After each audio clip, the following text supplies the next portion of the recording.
The following is a special presentation of Tony Kurre Radio.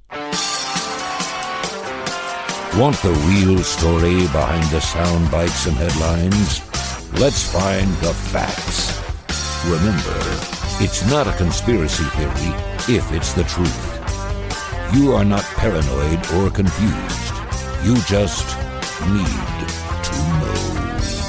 Hello again, everybody. It's time for another edition of Everything You Need to Know. And I am always thinking about what I'm going to talk about. And sometimes I don't decide till right at the last moment because different inspirations come. This is not a program. And if you're a regular, thank you. If you're new, welcome.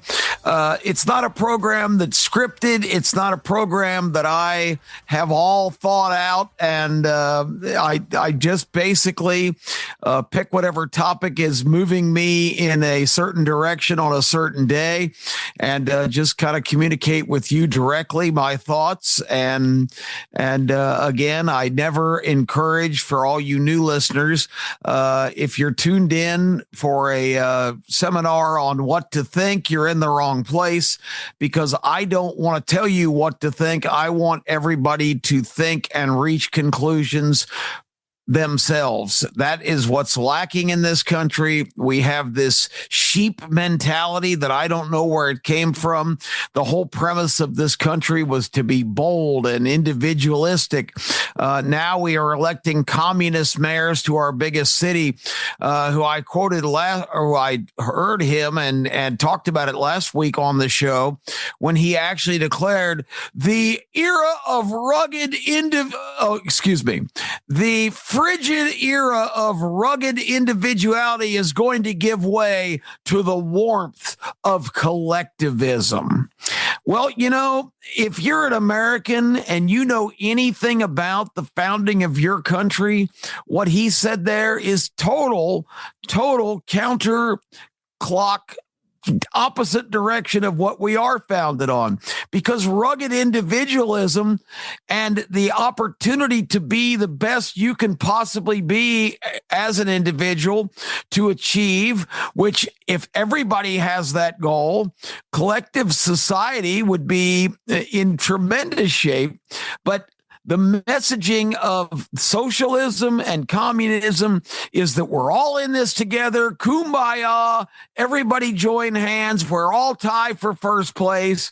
And only the brilliant elites like Kami Mondami can tell us what to do, what to think, what we can, who we can worship, who we can love, what we can do for a living, because they know better than any of us, because we are, after all, just cogs in the wheel. We all have our shoulder to the same collective wheel, and that's the warmth and security of being in that system. And you know what?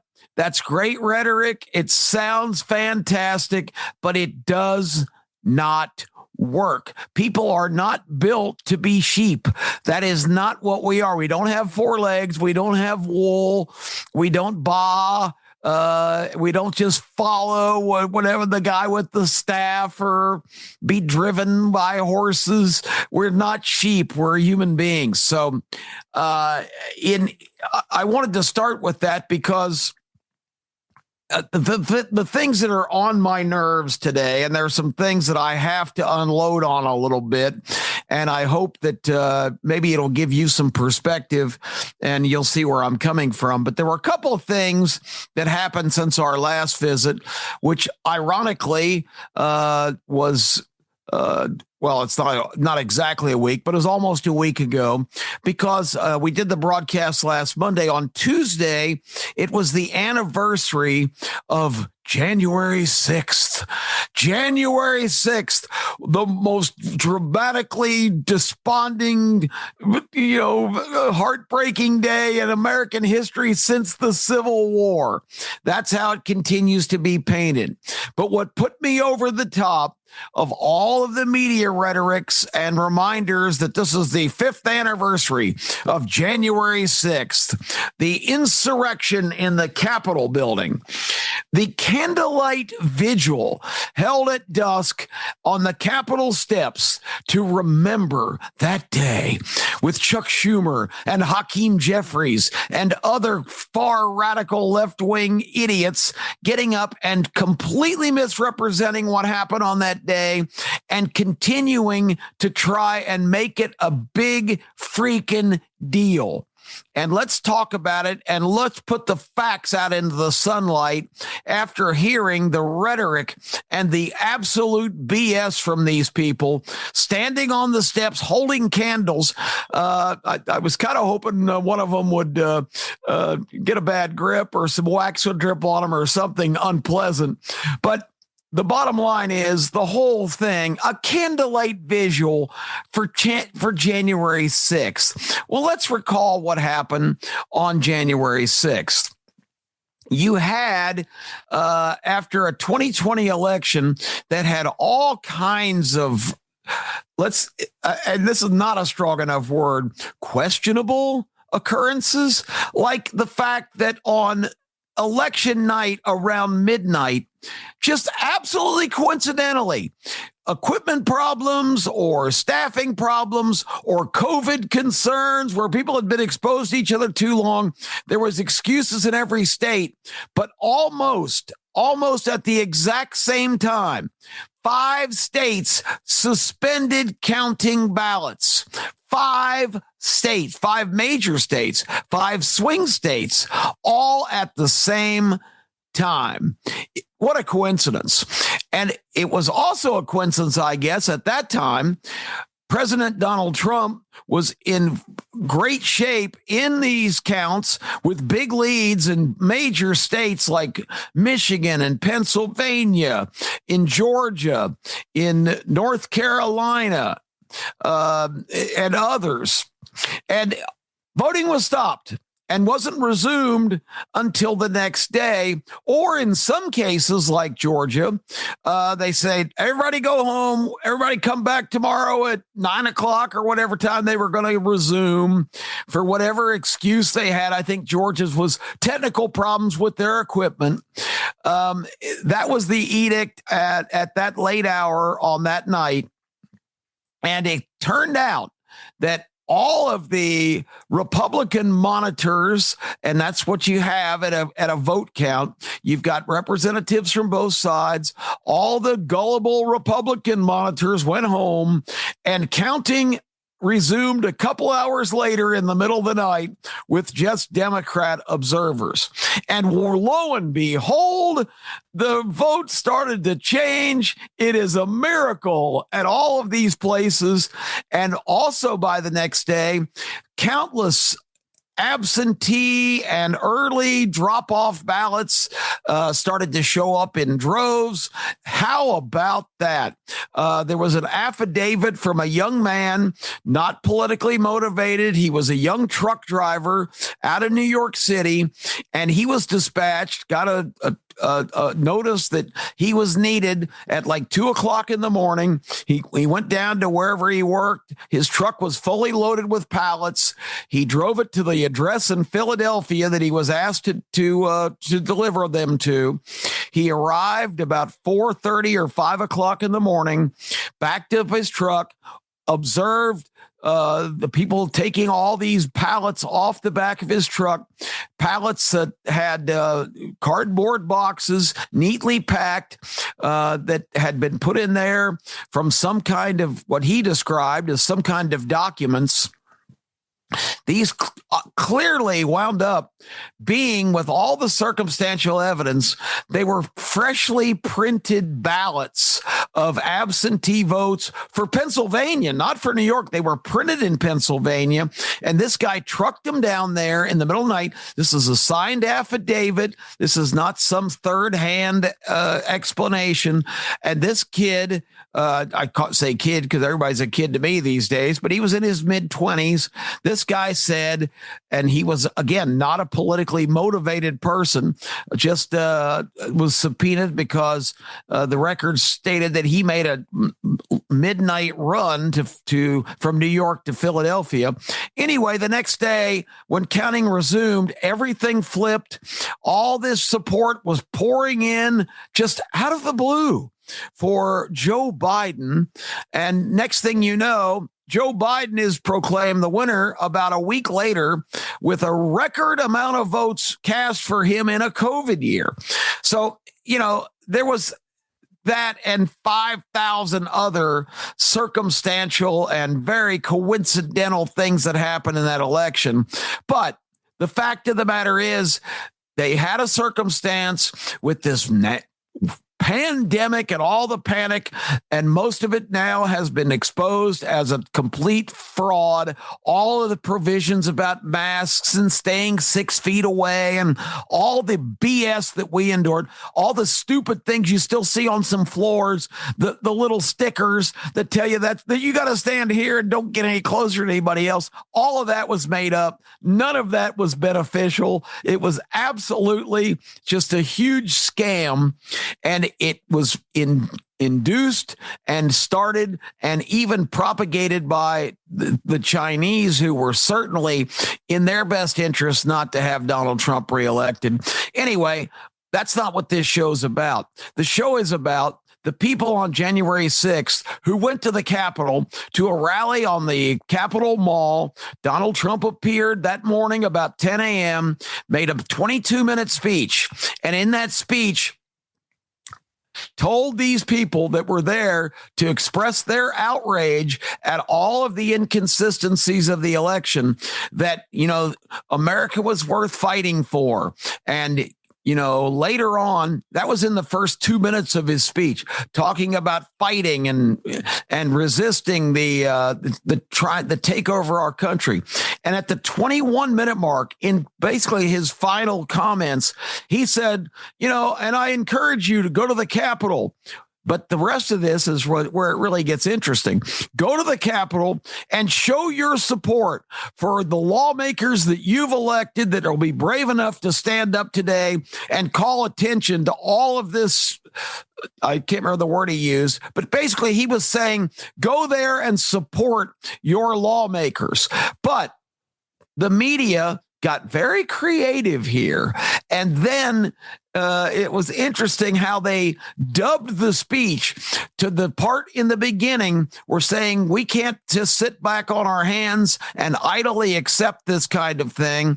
We've got to. And then all of a sudden it was to the part where he was going, go to the Capitol and fight for your country and, let them hear your voices.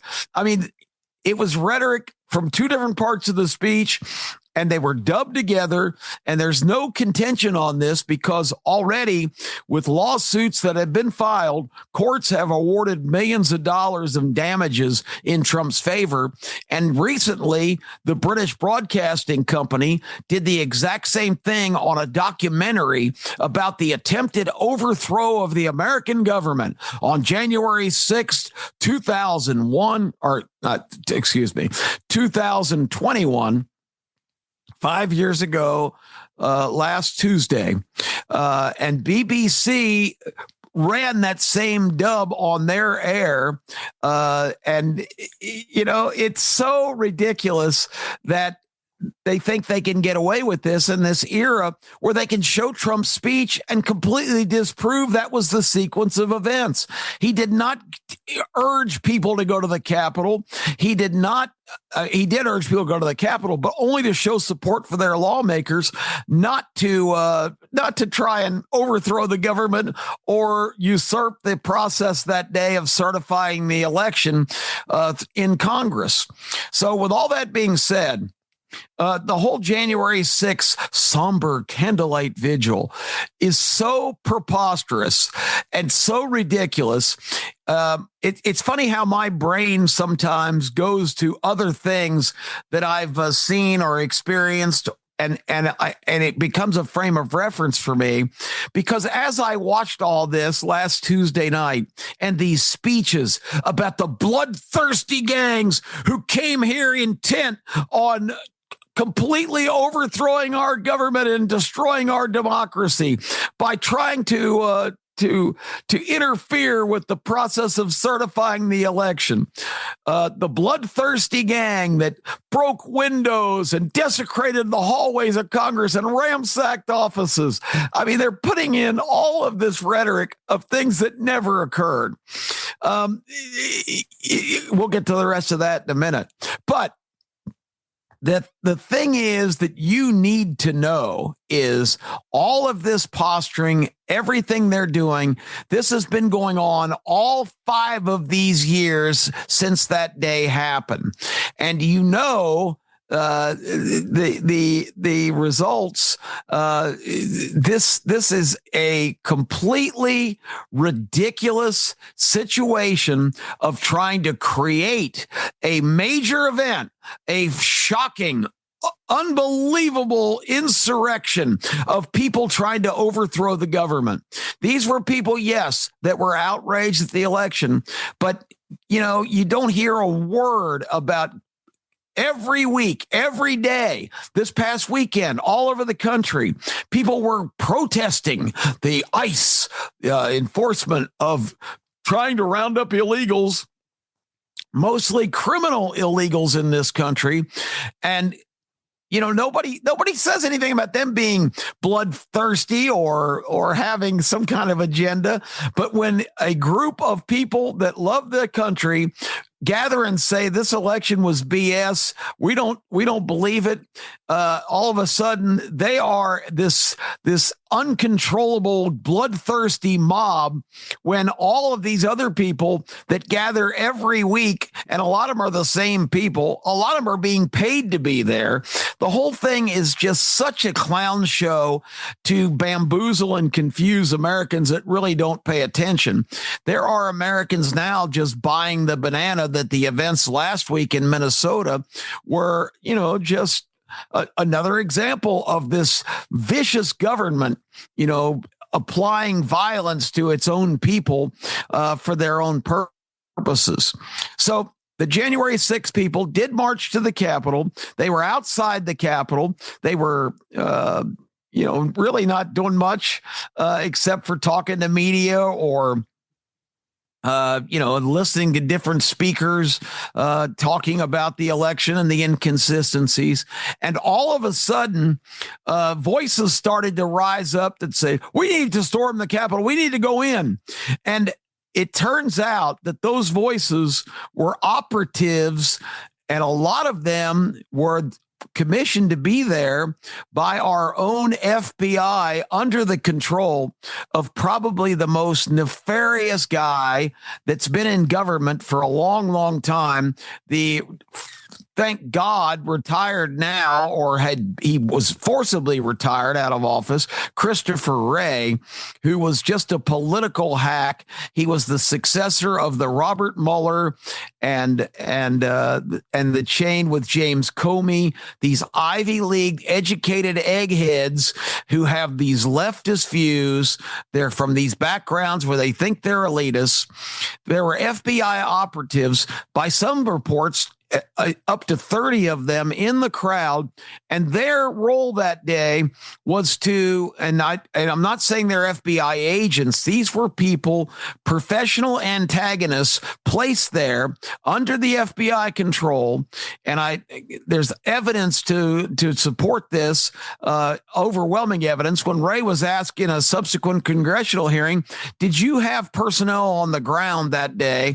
And he said, well, we didn't have agents assigned, but we did have personnel, but I'm not at liberty to disclose what their purpose there was because it would undermine future. Just the typical political answer. But he acknowledged that there were FBI operatives. Now ask yourself, what is an FBI operative? All of a sudden, these people said, we got to storm the Capitol. We got to go in. And guess what, folks? The Capitol gates were not secured. The doors were not locked. They didn't take a battering ram and bash in the doors or, everybody step back. We're going to blow the door. That didn't happen. They might as well put the same arrows where you can stand during COVID and direct you in the building, because that was basically what that was. Next thing you know, they're in the hallways. They're running around like a bunch of morons. And don't misunderstand me. What they did was just like the line from the classic movie Animal House, where it's time for somebody to do a truly stupid and futile gesture on somebody's part, and of course, one of the Animal House guys, I think it was Otterstone, and we're just the guys to do it. I mean, it was stupid. It was futile. I had people communicating with me saying, we can't take this. What can we do?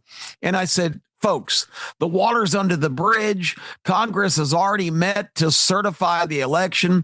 Trump was begging Pence to try and delay that vote while more evidence was coming in.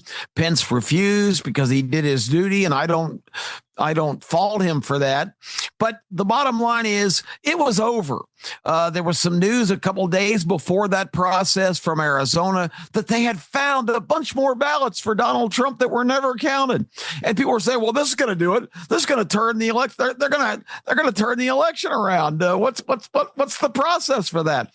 There was no process. It was a waste of time. Once they pulled off the chicanery that they got away with, the game was over. You just had to accept the fact that the Republicans had been caught with their pants squarely down and had been overrun by the most nefarious plot to alter the course of history in this country in its history. But by that day in January 6th, the game was over. Biden was going to be president. He was certified, and then this mob, this bloodthirsty, vicious mob, attacked the Capitol. And the candlelight vigil was designed the other night to remember the brave, heroic Capitol Police who fought off these terrible people who were attacking them with all kinds of weapons. My favorite was with the flagpoles with Confederate flags. I've looked at a lot of footage of January 6th. I don't see people running around with Confederate flags on poles. These people's main weapon when they came in the Capitol building to overthrow the government was their cell phones. And yeah, there's been some phones that are pretty lethal, but that's only the ones the Israelis put explosives in to take out the Hezbollah guys. The cell phones that day were like mine and yours.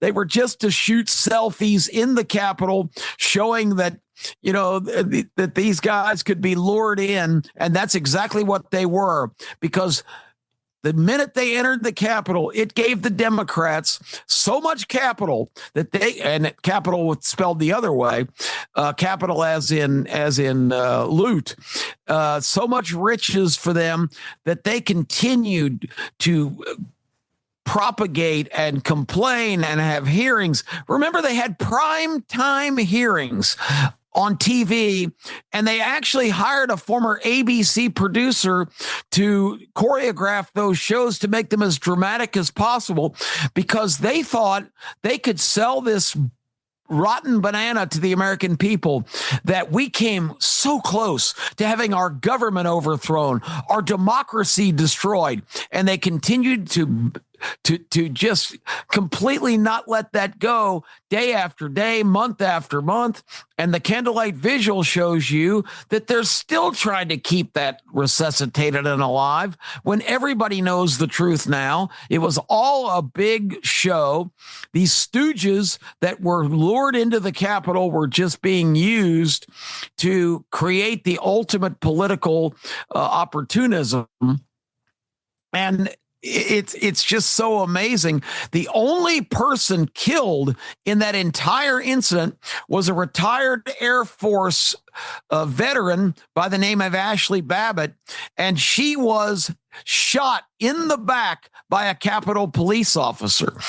There was one Capitol police officer who suffered a heart attack during all the excitement and was rushed to the hospital and passed away, unfortunately, a few days later. But that's the two casualties, and one of them was a direct person shot in that situation. But you didn't hear, and I'll tie these correlations together in a moment, you didn't hear about her being just shot she's unarmed, shot in the back by a cop, heroically defending, and this is the line that really got me in the candlelight visual. Hakeem Jeffries saying, and if it wasn't for the brilliant and brave and heroic efforts of the Capitol Police that night, many of us standing here talking about these congressional people outside on the steps, many of us would not be alive today. I guess they could have been beaten to death with the cell phones of the vicious mob who was trying to overthrow the government. These people didn't come to Washington intending to hurt anyone. They didn't come there armed and dangerous. That was not the intention, and that's the picture that's continued to be painted today. So the thing that I thought of, and I went to a long explanation to get to this, I thought of the scene in the classic American movie Gone with the Wind. And in Gone with the Wind, there's just an epic scene, amazing for its time, technologically how they pulled it off. Scarlett O'Hara had the heroine in the Gone with the Wind movie, of course, had gone from her South Georgia plantation to Atlanta to visit relatives at a very inopportune time, right about the point when the Union Army was surrounding Atlanta and getting ready to invade the city. And in that scene, if you recall, everybody was escaping Atlanta, had been told to evacuate, but unfortunately, Scarlett's cousin, Melanie, 2 months premature, had gone into labor. So Scarlett and her slave, I forgot her, Prissy, had to stay behind to help Melanie with her baby, have her deliver her baby. And Prissy all the whole time kept telling Scarlett, I know all about this. I know how to do it. And so Scarlett kind of depended on that because Prissy was like a teenager in the classic scene where Scarlett goes, what do we do now? And she's, I don't know nothing about birthing babies. A classic Hollywood scene that's still famous to this day. And so anyway, after all of that, they deliver the baby just in time, and Rhett Butler, played by Clark Gable, of course, Vivian Leigh playing Scarlett O'Hara. Clark Gable has managed to secure a wagon because he knows Scarlett's in Washington and in big trouble, and he goes and becomes the heroic guy to rescue all three of them just in the nick of time before the Yankees invade Atlanta. They ride through bombs and bunch of men retreating, soldiers trying to steal their wagon and their horse, and Rhett Butler gets them out of harm's way.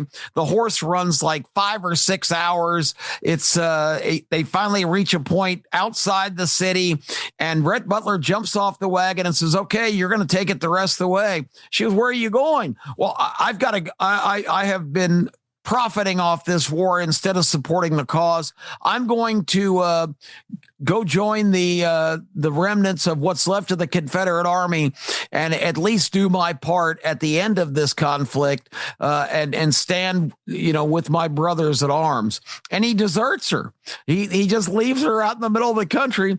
And the classic scene that came to mind for me after all that setup was when she finally has resigned to the fact that she, this Southern lady, royalty, who's never had to lift a finger in her life to do anything.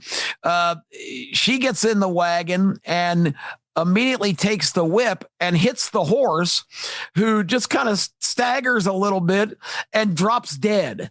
The horse is so exhausted from what he'd already been through that Scarlett hits it with the whip and it falls over dead.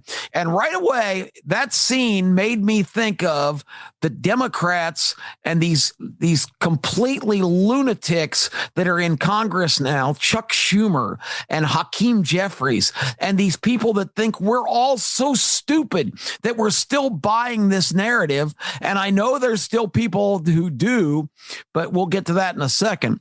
But they're standing up talking about all this stuff. All I could think was, this is the ultimate beating of what's now a dead horse. They keep beating it and beating it and beating it and thinking it's going to revive and still be able to advance their progress. But the horse is dead. That whole narrative is dead. January 6th is a hoax and a joke. Yes, idiots entered the Capitol building, but this whole narrative of these, events and their accounts of them are so fake and so phony, and everybody knows it, looking right through it, but they continue to beat the same dead horse. So I was compelled to put that on my X account, and immediately I got a response from a guy that said, "You people are all alike, you cult members. Every one of you should be in jail for what happened on January 6th. The people that you follow, those kind of things, the people that you follow are evil and un-American, and they're trying to destroy our democracy." This is a guy, obviously, who has drank the Kool-Aid and consumed it, probably spiked with barrels of some kind of spirits, because it was the most insulting thing. You can call me any name you want. You can classify me any way you want, but don't call me a cult member ever again. Don't.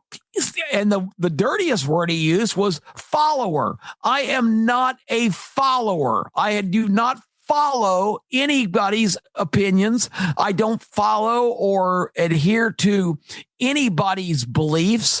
I have my own thoughts. I have my own beliefs, and I form my own opinion. So to be called a cult member and a follower was so insulting to me, on top of everything else that I know about this story. It is just ridiculous. We had the incident in Minnesota last week where ICE shot a lady by the name of Renee Good, and immediately we're right back. We've got a new horse now. We had George Floyd, we had January 6th, but now we have a new horse. And believe me, I don't take any joy or in anybody's death. I mean, I feel horrible. Renee Good has a young daughter, and now she's not alive anymore. It's a terrible thing that happened. But casting her as a Minnesota mother who was murdered by ICE agents is absolutely irresponsible and ridiculous. This woman was a trained resistor, I assume a paid resistor, who was blocking with her car and laying on the horn and physically hit the accelerator and hit this agent, knocking him to the ground. He got up, and as she backed up, he had no idea if she was going to try and do it again. He used his weapon and shot her, and it should not have come to that. It's a horrible situation that took place, but this was not some innocent. This was a person that was a trained resistor. That's what she's been referred to as, and not just an innocent mother. She was arrested and indicted as recently as October of last year for public disturbance and endangerment of a minor. So when she was doing this kind of stuff, blocking traffic, ramming into cars, doing the things, anything she could do to resist the efforts of federal agents, law enforcement agents. She obviously had her child in the car. I haven't been able to figure out why she would be charged with child endangerment. But this was one of 7 things on a rap sheet over the last 2 years that the Minnesota authorities had arrested her for. So this is not some innocent mother out for an afternoon drive with cookies baking in the oven. This was a trained agitator resistor, and that doesn't justify her death. Absolutely not. But just like the bloodthirsty mob in the Capitol, when Ashley Babbitt was shot in the back, nobody called her a veteran. Nobody referred to her as a woman in the Capitol. She was immediately dubbed some kind of, once again, bloodthirsty mob member. And the correlation between the two tells you everything you need to know about how things have spiraled out of control in this country. The problem is, you've got a situation in Minnesota where the state is so leftist and so whack right now. It's a sanctuary for all of this kind of activity. You've got the Somali now up to $18 billion, $18 billion stolen from taxpayers, stolen from you and me, because a lot of that's federal funds that get pumped into all those programs that have turned out to be totally bogus. And it's really insulting that some people estimate that even half of that money was transmitted to Somalia to support the most vicious terrorist gang of just about of them all, of the Muslim extremist radical groups. So your tax dollars, my tax dollars, are going to support a truly bloodthirsty gang who would like to reward me and you by cutting our throats.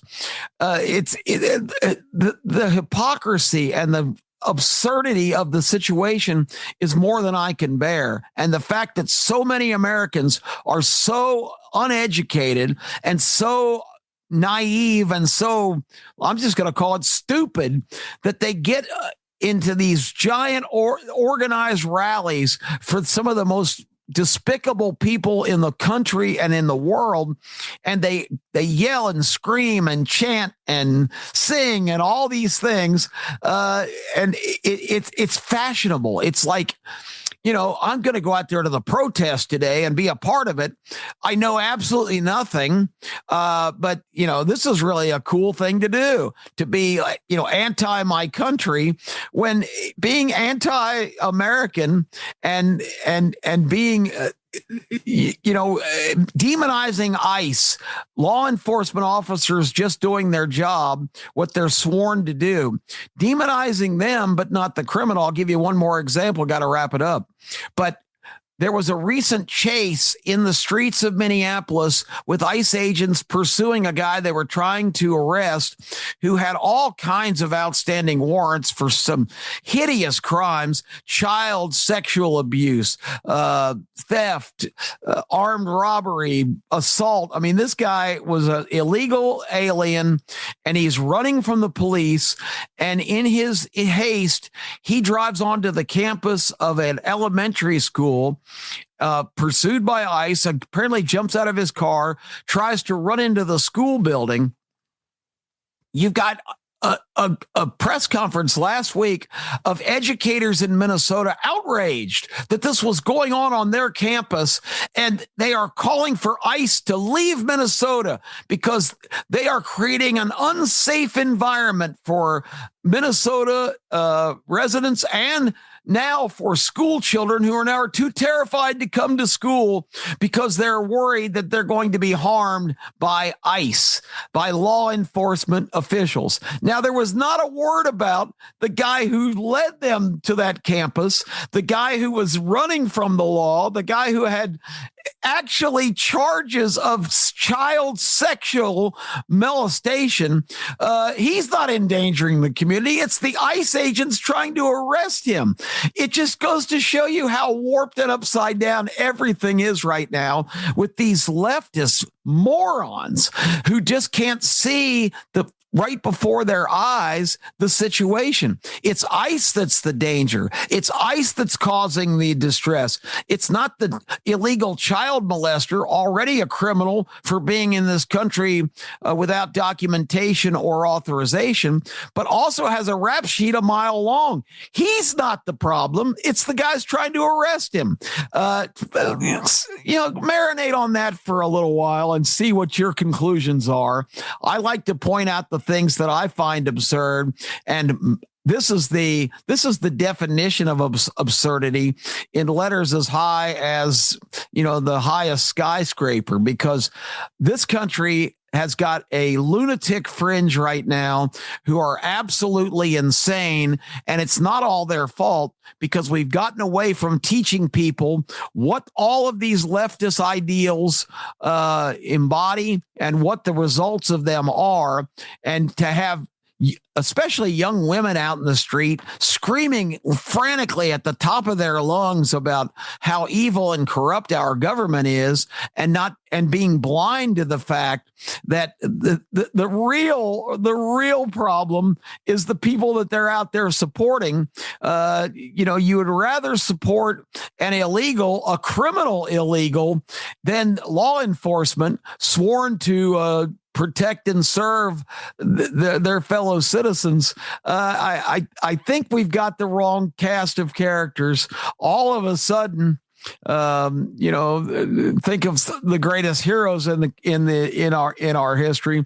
All of a sudden, James Bond saving the world is the problem. He's not the solution, and the evil villain that he always takes down is who we're rallying around. So that's what I have on my mind today. I had some more, but I've ranted and raved too long on that subject. But I just find it completely baffling that we are living in these times where there is such ignorance and such misguided allegiance to all upside down ways.